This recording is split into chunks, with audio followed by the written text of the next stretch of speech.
Guys, പുതിയതായിട്ട് ഞാൻ മീഷോയിൽ ഒരു ചോപ്പറും പിന്നെ കുറേ മാങ്ങയും ഫ്രിഡ്ജിലുണ്ടായിരുന്നു. അപ്പോൾ അതൊന്നും ട്രൈ ചെയ്ത് നോക്കാതിരിക്കുന്നത്.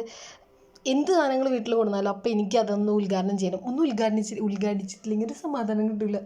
അപ്പോൾ ഞാൻ ചെന്ന് ഉദ്ഘാടിക്കാം, നോ പ്രോബ്ലം.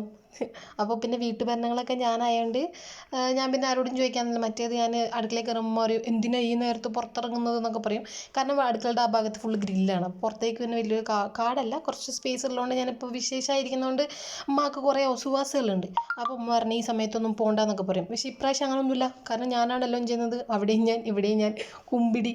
അപ്പോൾ ഉമ്മനെ എവിടുക്കുക. അപ്പോൾ ഞാൻ പറഞ്ഞ ഒരു സാധനം ഉണ്ടാക്കിയിട്ട് എപ്പോൾ വരാം, ഇത് ഞാൻ ഇതേ വരുന്നു പറഞ്ഞൊരു സാധനം ഉണ്ടാക്കിയതാണ്. ഇനിയിപ്പോൾ എന്താണ് എക്സ്പ്ലെയിൻ ചെയ്യേണ്ടതെന്ന് ആവശ്യമില്ല. കാരണം അച്ചാർ ഇൻസ്റ്റൻ്റ് ആയിട്ടൊരു മാങ്ങച്ചാർ ഉണ്ടാക്കിയതാണ്. പിന്നെ അത് ഞാൻ കഴിച്ചു നോക്കിയിട്ട് എൻ്റെ പൊന്നാരെ എന്ത് ടേസ്റ്റ് അറിയോ. പിന്നെ ഞാൻ കുറേ ചോറും കുറേ അച്ചാറും പിന്നെ ഒരു മീൻ പൊരിച്ച് കൊടുത്തിട്ട് ഞാൻ സുഭിഷ്ടമായി ഭക്ഷണം കഴിച്ച് കിടന്നുറങ്ങി.